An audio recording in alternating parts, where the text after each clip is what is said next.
हो सकता है कि प्रशासन में किसी पार्टी को सरकार चलाने में थोड़ा बहुत सहूलियत हो जाए कि भई अगर उसकी राज्य में सरकार है, तो शायद कुछ अपने नीतियाँ, अपने कार्यक्रम लागू करने में आसानी हो।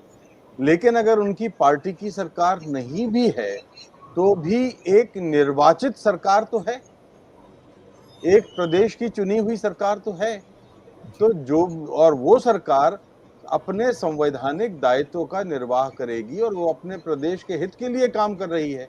आप ये नहीं कह सकते कि अगर उनकी पार्टी की सरकार है, आएगी, तभी वो प्रदेश का हित सोचेगी, अन्यथा दूसरी पार्टी की सरकार इस तरह का हित नहीं सोचेगी। मैंने विकृतियों की बात कही जिनकी ओर इशारा आनंद जी ने किया है कि छापे हैं, ईडी का इस्तेमाल है, राजनीतिक दबाव डालने की जो संस्कृति एक नई किस्म की पनपी है, इसका हमारे ऊपर बड़ा नुकसान हो रहा है। मूल बात ये है कि जो हमारा जो संवैधानिक ढांचा है, जो संविधान है, उसके उसकी भावना का के साथ छेड़छाड़ हो रही है।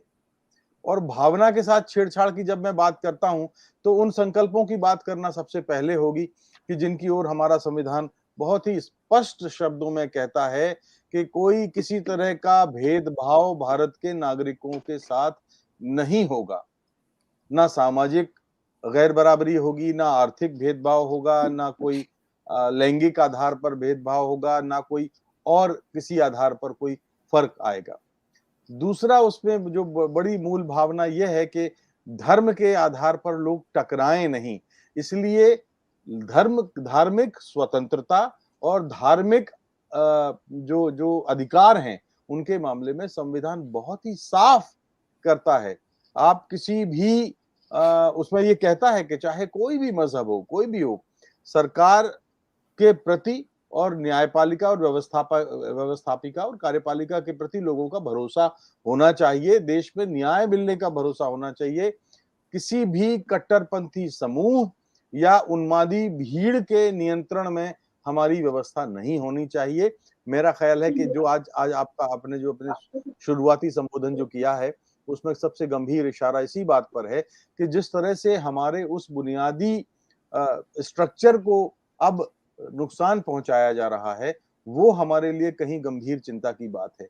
ये कुछ परिणाम हैं जो अभी जिनकी ओर आनंद जी ने इशारा किया, लेकिन अभी और भी बहुत चीजें हमने देखी हैं कि इसको अब जैसे कि हमने थोड़ी-सी हल्की चर्चा कल भी की थी कि जो लोकतंत्र का हमारा सर्वोच्च मंदिर संसद है। संसद के प्रति क्या सम्मान हमारे पूर्वज नेताओं में रहा है, हमने देखा है। नेहरू जी का कार्यकाल तो मतलब मैं हम लोग तो उस समय बच्चे थे, लेकिन इंदिरा जी के बाद से तो हमें याद है, अच्छी तरह से याद है कि 1955 में संसद में एक कमेटी बनती है, सामान्य प्रशासन की कामकाज की कमेटी बनती है और वो ये कहती है कि हमने अभी आज़ादी पाई है और हमारे देश की समस्याएं इतनी हैं 1955 को ध्यान रखिए और 1955 में वो कहती है कि संसद की कम से कम 100 बैठकें तो होनी चाहिए और उस आधार पर देखिए जो नेहरू सरकार थी और उसके बाद इंदिरा गांधी की सरकार ने इतना ईमानदारी के साथ पालन किया कि बाद में उच्चतम जो आंकड़ा मिलता है वो 677 बैठकों का लोकसभा का मिलता है और 565 बैठकों का राज्यसभा का मिलता है और 4-4 हजार घंटे काम हुआ है। आज हम देखते हैं कि जो लोगों के सरोकार हैं, लोगों की जो चीजें हैं, वो हमारे संसद में चर्चा का मुद्दा नहीं बनती।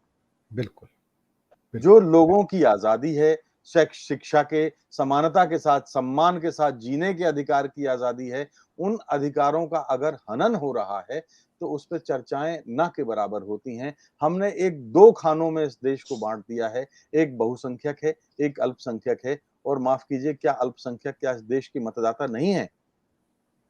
आप जिस आधार पर भेदभाव करते हैं, वो हमारे संघीय ढांचे के प्रति गंभीर चुनौती का इशारा करती है दिनेश जी।